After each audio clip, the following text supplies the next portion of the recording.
వెనుక మాట్లాడేది అందరూ మాట్లాడేది కష్టం, ముందు మాట్లాడంటే అసలు మాట్లాడేందుకు నాకు అంత తరి. కాకపోతే ఇక్కడ ఏంటంటే నాకు యాకూబ్ కనుక నేను తప్పదు మాట్లాడాలని. ఇది నేను ఇక్కడే కాక పుస్తకం ఇది ఒక నేను అందరూ చాలా గౌరవనీయమైన అన్న వేదిక పైన ఉన్న కింద ఉన్న కవి సాహితీ మిత్రులు పెద్దవాళ్ళందరూ నేను చిన్నప్పటి నుంచి చూసిన వాళ్ళ కాడ నుంచి మొదలుకొని ఆనందాచార్యన వారన్నది ఆ పాట ఒక పాట చాలా హిట్ సాంగ్ అది. నేను కూడా ఆ పాట మొన్న ఆ పాట గురించి ప్రస్తావించాను ప్రత్యేక దాన్ని. అది యాకూబ్ పాడేది అప్పుడు మనం అప్పుడు. తర్వాత లక్ష్మీనరసింహ గారు విమర్శకులు, సాయిబాబా కవి, అందరూ కవి రచయితలు, బాలాచారి గారు, సుభద్రక్క ప్రసిద్ధ విమర్శకుల కవి సీతారామన్న, కల్లేసి భలే ఉంది పేరు, అమ్మ విమర్శక కవి విమర్శించిన వాళ్ళు చెప్పు నేను అమ్మ అక్క శిరాలతక్క జయప్రకాష్. నేను చాలా యాకూబ్కి ఏంటంటే నేను ముందు మాట్లాడని తెలుసు ఆయనకు, కానీ మాట్లాడాల్సి నాకేం యాకూబ్ని మాట్లాడడానికి నాకేం భయం. యాకూబ్ కింద ఉన్న పావనన్న సుబ్బులు కాశ్ అందరి పేరున అమ్మ మీ అందరికి దండం. నేను కవిత్వం లేక చదువుతున్నట్టు నా కవిత్వం చదవనే కరాదు, కానీ నువ్వు చదువుతా పాటనే. చిత్తడి తేమనేలిన ఎండిరాలిన పండుటాకుల వెచ్చని పొత్తిళ్లలో చివురుల తోపుకొని తొలిపొద్దు కాంతులకై లేత చేతులు చాపిన గరిక పూల సెలిమ మా యాకూబు.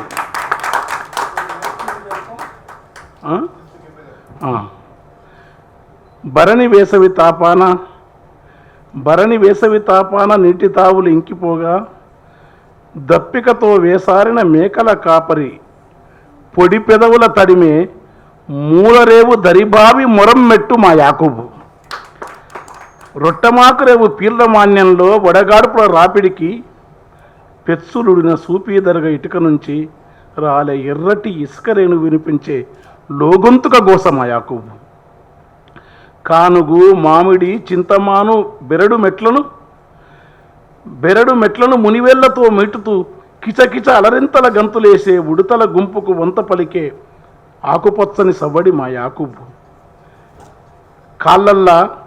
కాళ్ళల్లా మట్టితో రేగడి మట్టితో అద్దిన సొప్పబెండ్ల బండ్లున్నాయో, కళ్ళల్లో ఆముదపు దీపాల ప్రమిదలున్నాయో తెలియదు, కానీ ఊళ్ళకు ఊళ్ళు కవిత్వం కోసం సంచారం చేసి విసుగును మరిచిపోయి ఒంటరిగా పలవరింతలతో నన్ను అర్ధరాత్రి నా బిడ్డగా చేర్చుకునే యాకూబ్. తెల్ల సున్నము ఎర్రమట్టి పూతలద్దుకున్న ఊడుగు బరిగల తడికలల్లిన చందము, తెల్ల సున్నము ఎర్రమట్టి పూతలను అద్దుకున్న ఊడుగు బరిగల తడకలలిన చందము బంతిగూడిన కవులకు చుట్టూ కూడా యాకూబు. ఇమాం సాబ్ అనుసేను ఫాతిమా పీర్ల తనువుల సింగారింపు, ఇమాం సాబ్ అనుసేన్ ఫాతిమా పీర్ల తనువుల సింగారింపు జిలుగు దట్టిలపై కావిరంగు వెండి కట్టే పురాణవు యాకూబు. కవి సున్నము కాజు ఒక్క దినుసులన్నీ కలగలిపితే ఆకుపై రంగై రూపుదిద్దుకున్నట్టు నగరమెల్ల ముసుగుదన్నిన వేళ నదిమూలము లాంటి కవనపు ఒంటి మెడలో ప్రవహించే తలపోతల కంజర ఎరుపునాదం యాకూబు. మాటికి శరాలు ఊడిపోయి పాత శైకులు చైనను సరిచేసుకొని సాగిపోయే పేపర్ బాయిలా తనను తాను కవిత్వానికి అంకితం చేసుకొని కదిలిస్తున్న కవనపు బండి మా యాకూబు. నేను వచన కవిత్వం రాను కానీ యాకూబు కవి అని. అయితే నాకున్న ఇష్టం ఏంటంటే యాకూబుతోని ఇప్పుడు చెప్పాలి. ఒకటి, చాలా పసిపిల్లగాడు. అతని కవిత్వాన్ని గురించి నేను మాట్లాడే సాధికారికం, ఎందుకంటే ఒకటి మిత్రుడు కావడం వల్ల నేను నా సహజమైన అలవాటును తప్పి మాట్లాడితే అదేదో గోరటి వెంకన్న విమర్శకుడైనడు. విమర్శకుడిగా నేను ఎప్పుడు అవతారం ఎత్తదలుచుకోలేదు, కానీ చదువుకుంటాను. నేను నాకు ఇష్టమైన విమర్శకుడు రాచమల్లి రామచంద్ర అంటే వీళ్ళందరూ రాచమల్లి రామచంద్రారెడ్డి పైన ఆ రోజు ఎంపీలు చేసి ఇంత ఒక గట్స్ అంటే మానవ అప్పటికి ఆరాధన అంత మించిన ఇంకా ఉడతారో లేరని అంత నమ్మకం ఉంటుంది. ఆయన పైన అప్పట్లోనే పిహెచ్డీ చేసి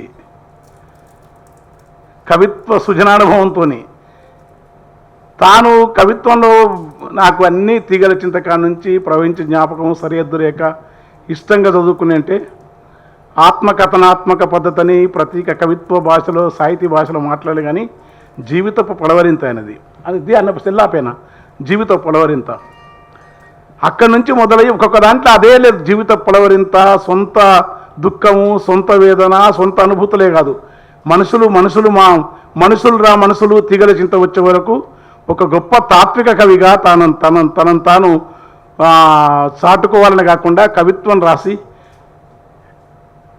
తన ముద్రని చెప్పలేను.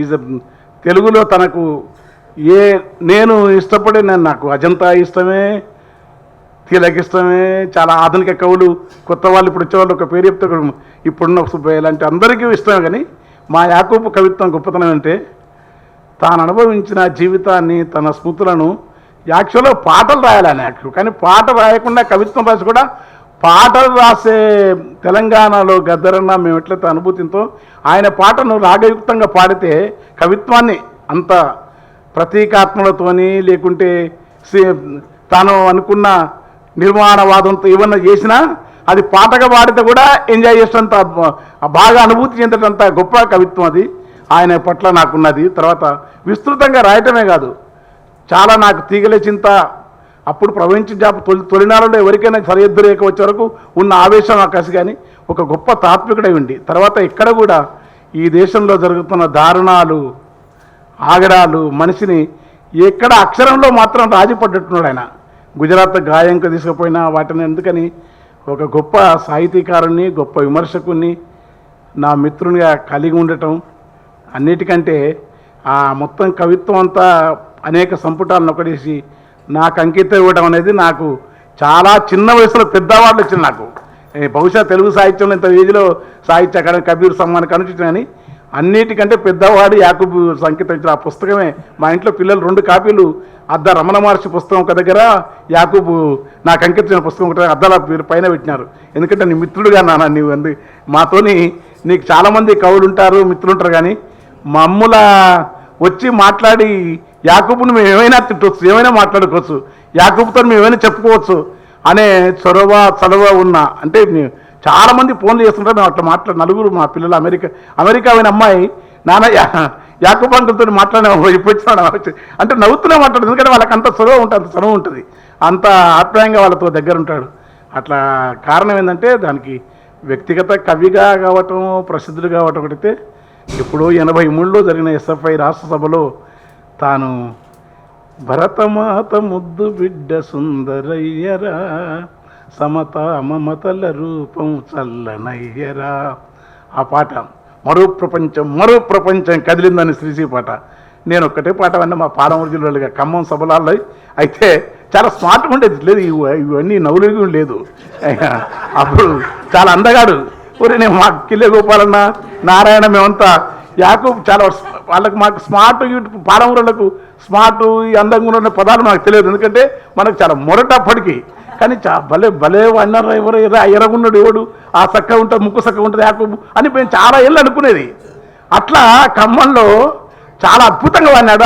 నేను నా జన్మల నేను మహామహులు వాడిని నేను సపోర్ట్ నేను రంగస్థలం నాకు ఎందుకంటే చిన్నప్పటి నుంచి 3వ తరగతి నేను చూసిన వాళ్ళు మన తన దామోదర చాలా టైం ఎక్కువ తీసుకుని సారి నా వడవాన్ దామోదరాచారి, వీపునగర్ల వడవాను ఆయన వీపునగర్ల దామోదరాచారి, వడ్డమాను ఆయన రంగాచారి ఉండు. తర్వాత గోపాలరావు మన తన ఈ పద్య నాటకాలు పాటలు ఎంత మంచిగా పాడుతారో అని మనం సపోర్ట్ చేస్తాం. నా జీవితంలో నేను సపోర్ట్ కొట్టాను. ఎందుకంటే పాట పాడడం అంటే సులభం కాదు.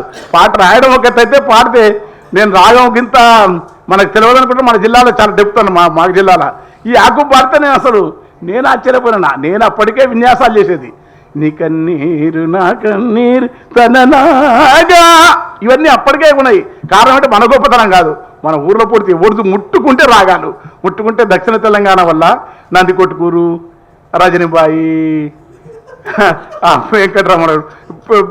పామూరు నుంచి, నెల్లూరు నుంచి, మహబూబ్నగర్ జిల్లా అంటే పేరుకే తెలంగాణ అని మొన్నటి వరకు ఆ కొల్లాపూర్ దినకర్ సుబ్బయ్య ఉన్నాడు. మన నారకల్కి వెళ్ళి బతుకమ్మ కూడా మనకు తెలియదు. యాక్చువల్గా ఇది తెలియదు మనకు. తెలంగాణ ఉద్యమం ఇచ్చిన గిఫ్ట్ మనకు. చంద్రకాయలు అడగరా మనకు బతుకమ్మ, మనకు పైగా పద్య నాటకాలు, పాటలు మనం ఎవరైనా వాడితే ఎంతో మంచిగా వాడుతుంది తప్ప మనం అంటే చేయబెట్టి చూస్తాం. యాకూబ్ అప్పుడు అన్నప్పుడు నేను ఆశ్చర్యపోయాను. నేను సపోర్ట్ ఈ అమ్మాయి ఏందిరా ఇట్లా వాడుతున్నాడు వీడు. అప్పటికి నాకు అమాయకత్వం ఉంటుంది, భయంకరమైన అభిజాత్యం ఉంటుంది నాకు. ఏ పాట కానీ మంచి కవిత్వం కానీ లేకపోతే వాడి హరిహర బ్రహ్మాలు దిగినా నేను తల వంచే బాపతగా. నాకు అప్పటికి చిన్నప్పటి నుంచి లక్షణం ఉంది. ఎందుకంటే మనకు దొరికిన గురువులు అట్టు యజ్ఞనారాయణ శర్మ, శరమందరాజు, మా కె వెంకటరెడ్డి సారు, ఒట్లు మా ఈ కళాకారులు కానీ, సాహితీకారులు కానీ, తర్వాత ఉద్యమాలు కానీ, మన మనుషులు అటువంటి మనుషులు లింగోజిరావు గారు, కందికొండ రామస్వామి, బాలకృష్ణ మనుషుల పట్ల కానీ అలాంటి వాతావరణానికి తోడైంది. ఆ క్రమంలో నేను కొంత ఇక్కడ వచ్చినట్టుగా యాకూబుతోని మళ్ళీ ఆ ఖమ్మం జిల్లాకు బంధం కలిపిందానే ఆ సీతారాం కానీ, ఆ సీతారామన్న కానీ, ఆనందాచరణ కానీ, తర్వాత ప్రసేన్ కానీ నాకు అవలేదు. వీళ్ళు మామూలు ముదురు వంశకృష్ణ కానీ వీళ్ళందరూ కూడా అప్పటికి ఈయనదారినే పరిచయం. మూవా శ్రీనివాస్ కూడా ఇప్పుడు రాలేదు కానీ వస్తారు. ఎప్పుడన్నా వచ్చి యాకూబుకు సపోర్ట్ చేస్తారు. కానీ యాకూబు వెంటనే ఉంటాడు. అది మీరు ఉండకపోతే నేను అనుకోను. అంత మా దోస్తులు అదే. ఎందుకంటే మన తల్లి ఒకతే. మనుషులు అంటాడు ప్రకోపణాలు, కోపాలు, పాపాలు, శాపాలు లోపమంతుంటాయి, కోపాలు, తాపాలు సహజంగా వస్తాయి. పాప, శాప, కోప వలయంలో మానవుడు కోరుకొని చిక్కి దాంట్లో కూరుకొని పోవద్దు. కోరుకొని చిక్కొద్దు, కూరుకొని పోవద్దు. మనిషి సహజ. మనిషి రాగద్వేషాలు లేకుండా, కోపం లేకుండా ఉంటే అది సహజత్వంగా మనం ఎంతకాలం ఉంటాం. అవి ఉండాల్సిందే. పవనన్న కూడా తిరుగుతా అలుగుతాడు, మళ్ళీ దగ్గర వస్తాడు, మళ్ళీ రాడు. ఉంటాం. అవి ఉండాలి. ఓసారి మాట్లాడే మనం కూడా అలుగుతాం. ఇక అలగాలే కోపం అయితే గొప్ప కవి, మిత్రుడు. అన్నిటికంటే ఏంటంటే చాలా జీవితకాలం అంతా నిబద్ధత రాస్తాడు. ఇక్కడ ఎప్పుడు నిద్ర అవుతాడు రాస్తుంటాడు. చాలా బయటికి రాని పుస్తకాలు ఇంకా చాలా ఉన్నాయి, రాయాల్సిన ఉన్నాయి. గొప్ప సృజనానుభవం, కవిత్వ సృజనానుభవం అనే పుస్తకం ప్రామాణికమైన కొత్తగా రాసే వాళ్ళకైతేంది, వాళ్ళకి చాలా తెలివి ఉన్నవాడు. తర్వాత నీకు ఇప్పుడు మార్క్సిస్టు సిద్ధాంత సాహిత్య తత్వంతో పాటు ఆర్ఎస్ వర్షన్ లాంటి వాళ్ళను, యు నరసింహరామూర్తి లాంటి వాళ్ళను, ఆయన చాలా మహానుభావుడు యు నరసింహమూర్తి గారు. శైలి మీద చాలా గొప్ప పుస్తకం రాసి నాకు చాలా ఇష్టం ఆయన కానీ ఆర్ఎస్ వర్షన్ గారు ఇట్లాంటి వాళ్ళు అన్నిటిని కూడా అధ్యయనం చేసి వాళ్ళకు కూడా తన భావజాల దృక్పథానికి భిన్నం కూడా దాన్ని కూడా ఎట్లా చూడాలి సాహిత్యాన్ని చూసిన నేర్పరి గొప్ప విమర్శకుడు. ఇవాళ తెలంగాణ సాహిత్యం కానీ, తెలుగు సాహిత్యాన్ని కానీ గొప్ప ముందడుగులు ఉన్న మా యాకూబును నేను కన్నీళ్లతో ఇవ్వాలని ముందు మాట్లాడి నాకు బాధ లేదు. ఎందుకంటే యాకూబ్ కృషి, యాకూబ్ కవిత్వం, యాకూబ్ ప్రతి కవితను కూడా చదివి నేను అందంగా చెప్పగలను. కానీ నా ప్రేమను ప్రకటించిన నాకు నేను కవిత్వం ఇప్పుడు వచ్చిన కవితలు రాయనే ఆయన కోసం అప్పుడు పుస్తకం వచ్చినప్పుడు అప్పుడు రాసిన. అది పాట లేక అవుతా, పాట లేక అవుతుంది. ఎందుకంటే పాట లేక కూడా చేస్తాను. మా యాకూబు జేహో. నేను ఎందుకంటే నేను నీకు రుణపడి ఉన్నా. పాట తర్వాత సభ మర్యాద మొత్తం మనం రుణపడి ఉన్నా. ఎందుకంటే రుణపడి అంటే ఎందుకు రుణపడినంటే నన్ను ఈ నగరంలో భరించిన ఒకే ఒక్కడే యాకూబ్. ఎందుకంటే ఏ స్నేహితుడు ఆయనకు తెలుసు. నేను ఏ స్నేహితుల పోయి ఇంట్లో పోయి ఓ 10 నిమిషాలు 15 నిమిషాలు ఏ పవన్ అందరూ రమ్మంటారు. ఆయన ఎక్కడ పోయి చేయగడగని కూడా నేను 10 సార్లు అడుస్తా. ఆ ఇంట్లో 1 గంటకు 2 గంటల అమ్మ కన్న తల్లిలాక 2 గంటలకు కూడా అన్నం అడిగి పెట్టుకునే హక్కు ఉన్నది నాకు. ఆ తర్వాత నన్ను చాలా కాలం ఆ ఇల్లు నా కోసం చాలా భరించినాడు. కొందరితో విమర్శలు కూడా పడ్డాడు. అయినా అవన్నీ లెక్క చేయకుండా ప్రసాద్, నేనే కాదు ఆర్టిస్ట్ మోహన్ ప్రసాద్, కళ్యాకురు ప్రసాద్ కానీ కవులందరినీ కొట్టేసి కొత్త కవులను తను రాసి తన కెరియర్ చూసుకుంటాడు కాదు. పసిపిల్లవాడు, తన కీర్తి కోసం కాదు. కానీ రావాల్సినవి అంటే మనకు అవి కొలమానాలు కావు, వచ్చిన వాళ్ళకి అవార్డు వచ్చిన వాళ్ళు గొప్పలు కాదు. కానీ తనకు న్యాయం జరగాల. నేనేమంటే నా వంతుగా నేను తెలంగాణ ప్రభుత్వం కానీ ఈ ప్రభుత్వం కానీ ఎప్పుడూ అతనికి నేను 2-3 సార్లు నేను సాహిత్య అకాడమీ ఇలాంటివి వస్తాయి రావాల్సింది. ఇక్కడ సాహిత్య అకాడమీ చైర్మన్ కూడా ఇస్తే ఈ తెలుగు సాహిత్యం నిజంగా నేను ఓన్ చేసుకొని చెప్తున్నా, ఇస్తే అందరికంటే ఎక్కువ పనిచేస్తాడు, ఎక్కువ కష్టపడతాడు, ఎక్కువ డెమోక్రటిక్గా ఉంటాడు. ఎవరి పట్ల ఏ విభేదం లేకుండా అప్సరు, ఇప్పుడు ఎక్కడ అప్సరు, ఎక్కడ కాసుపట్ల వేణుగోపాలు ఎట్లాంటి వాళ్ళు అందరూ ఒక గుండు సూదు లాంటి వాళ్ళు తెలుసా. అప్సరు కానీ వీళ్ళ అందరినీ ఒక మూసలో తాను సమన్వయం చేసుకునే ఒక గొప్ప దృక్పథం ఉంది, సమన్విత దృక్పథం ఉంది. అన్నిటికంటే ఎవరి పట్ల ఏమాత్రం కడుపులో కవి వెంటనే పసిపిల్లవాడు. ఆ బాల్యావస్థను తుదిగంట ఆ రొట్టమాకరేవు, ఆ చింత చెట్టు, తీగల చింత చెట్టు అంటే ముళ్ళ చింత చెట్టు అని మిత్రులు చెప్పిన ఆ తీగల చింత చెట్టును తాను అల్లుకున్న గ్రామాన్ని, ఆ ఊరినంతా కడుపులో తాను పచ్చి జ్ఞాపకాలలాగా నిలుపుకొని సాహిత్య పతికుడై సాగుతున్న మా యాకూబును సముచితంగా నేను, ఇది ఆయనకు సంబంధం లేదు, నేను ఎందుకంటే ఎప్పుడు గోరటంకన్నా ఏం చేసినా కూడా అందరు నిజంగా నేను ఏం చేసిన మా పిల్లలు కొడతారు, ఏం చేసినా నిజంగా నా మాట మీద గౌరవం ఉంటే నాకంటే కూడా తనకు దక్కాల్సిన గౌరవం ఒక మిత్రుడిగా నేను కోరుకుంటున్నా. నిజంగా కనుక ఇస్తే తెలుగు సాహిత్యానికి, తెలంగాణ సాహిత్యానికి చిత్తశుద్ధిగా సప్రమాణంగా విలువలతో పనిచేసే ఒక దృక్పథం ఉంది. ఇవాళ పరిస్థితుల్లో, ఇవాళ దేశంలో విద్వేషం రాజుకుంటున్న కాలంలో ఒక ఐపీఎస్ ఆఫీసర్ను కాల్చిన ఆత్మహత్య చేసుకున్నాడు. ఎంత దారుణమైన పరిస్థితి. ఒక ఐపీఎస్ ఆఫీసర్, ఒక దళిత రకరకాల రూపంలో విద్వేషం రేగుతున్న కాలంలో, కులాలు మతాలు మనిషిని ఆజ్ఞ చేస్తున్న కాలంలో ఒక మంచి కవిని, నిబద్ధతకు నిలబడ్డ కవిని ఈ సాహిత్యం కోసం నిలబడాలని నేను భుజం భుజం కలిపి నీతో ఈ స్నేహం కొనసాగాలని. మనకు 62 ఏళ్ళు వచ్చినాయి. పవనన్న కూడా మన మీద, ఆయన కూడా శాతగా ఎవడు మన కోసం లివాడు, మన కోసం మనం వెళ్ళాలి. లివాడాలంటే పర్సన్ మనకు సుఖపడాలని కాదు, అభిప్రాయాల కోసం. మనం వింటున్నా, మన దర్గా దగ్గర వచ్చిన నేను స్కైబాబా మీరు చెప్తే ఆ దర్గా కాడికి వచ్చి పాడినా, సో పెదవి విప్పి పలకాడు, ఎందుకు వాడిని తెలియదు, పేరు అడిగితే చెప్పడు, పెదవి విప్పి పలుకడు, మన పక్కనే నిలబడతాడు, తానెక్కడో చూస్తుంటాడు, రాతి ఎరుగు జాడనున్నాడు, రావి చెట్టు నీడనున్నాడు, తను రాసుకునే రాతలేవో ఏలుతో నా దిద్దుకుంటా, ఎన్నో కలలు గంటున్నట్టును ఎవ్వరో తానెవ్వరు, అల్లాజీ అజ్మిరు కాజియా, అల్లాజీ అజ్మిరు కాజియా, అరుణాచలములో రమణుడా, అల్లాజీ అజ్మిరు కాజియా, అరుణాచలములో రమణుడా,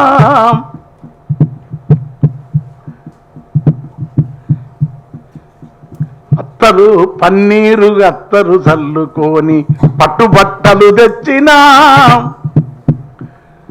కనకపు రాసుల మాటల కలిగిన ఆ కనకపు రాసుల మూటతో కలిగిన వాళ్ళు వచ్చినా, పేదలైనా ధనికులైనా ఏ భేదమే తను చూపడు, కుండపోతకు వెరువడు, ఎండ నీడకు వెరువడు, కుండపోతకు వెరుగడు, తను కుంపటంచుకు చేరడు,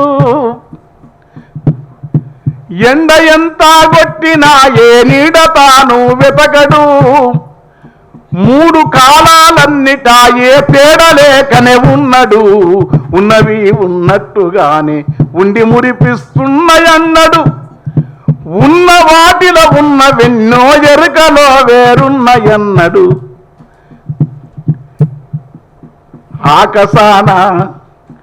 ఆకాశాన అద్దమోలే అతని అంతరంగము,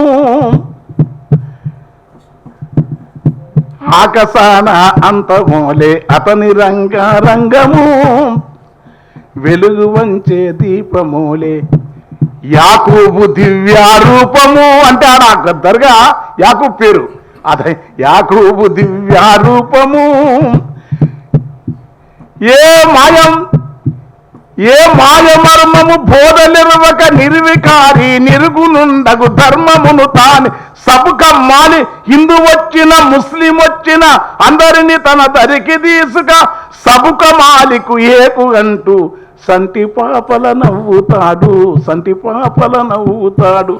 అలా నవ్వే ఒక తత్వం రమణ మహర్షిలో. ఆధ్యాత్మికత పేరుతోటి ఒక పెద్ద ద్రోహం జరుగుతుంది, మూఢనమ్మకాలు. శాతవాడు చేసి చంపుతాను రోడ్డు, నేను టీవీలో వస్తే చేస్తా ఉంటే నేను పెద్ద జర్నలిస్టు చంపుతా అంటాడు, ఇది వేసుకోకపోతే ఇది అయితే అంటాడు. మూఢనమ్మకాలు పెంచుతుండ్రు. అసలు ఇవన్నీ అమ్మాయి ఇక్కడ పోతున్నావు, ఏడికి తిరిగి తీస్తున్నావు. నిజమే రమణ మహర్షి ఏం కావాలి, అక్కమాదేవి ఏం కావాలి, అల్లమా ప్రభ ఏం కావాలా, దాసమయ్య ఏం ఉండాలి, ముకుందేరు నిక్కమైన ప్రజలకు వేమన ఏం కావాలి, వీరబ్రహ్మం ఏం కావాలా, భారతదేశం యొక్క తత్వం ఎక్కడ ఉంది, రామకృష్ణ పరమహంస ఎక్కడ పోయిండు, ఏకనాథ మహారాజ్ ఎక్కడ ఉండు, తుకారాం ఎక్కడ పోయిండు, రవిదాస్ ఎక్కడ ఉండు, సూర్యదాస్ ఎక్కడ పోయిండు, మౌఢ్య వివేకానందుడు ఎక్కడ ఉండు, దయానందుడు ఎక్కడ పోయిండు, ఇక్కడి ఆచారాలు ఎక్కడ దారిస్తుంది. ఇలాంటి పరిస్థితుల్లో రచయితలు, సాహితీకారులు రక్త మాంస మూత్ర పురీషముల పాత్ర మేలిమి బొమ్మ వెరపటం హద్దులగి మోహాంధకారంలో చింపుతున్నప్పుడు మనము ఈ దేహం ఇది తిండిగలిగితే బాగా నెత్తురు కండలను ఎగబెరుగుతుదకును పండుటాక విదంబున భూమండలమున రాలిపోయే ఈ దేహం పట్ల భ్రమను వీడే మహత్తరమైన తాత్విక చింతన చేసిన భారతీయ వారసత్వాన్ని, నిజమైన ఆధ్యాత్మిక తత్వాన్ని మనం స్వీకరించాల్సిన అవసరం ఉంది. మౌఢ్యానికి వ్యతిరేకంగా సాగిన ఒక మహత్తరమైన గురు పరంపరలో కవులు ఇవాళ ఈ దేశంలో పరిమితత్వం, ప్రశాంతం, సహజత్వం, సామ్రాజ్యవాద వ్యతిరేకత దానికి నిలుపుకునే మార్క్సిజాన్ని అస్త్రంగా చేసుకొని పోరాడవలసిన అవసరం ఉంది.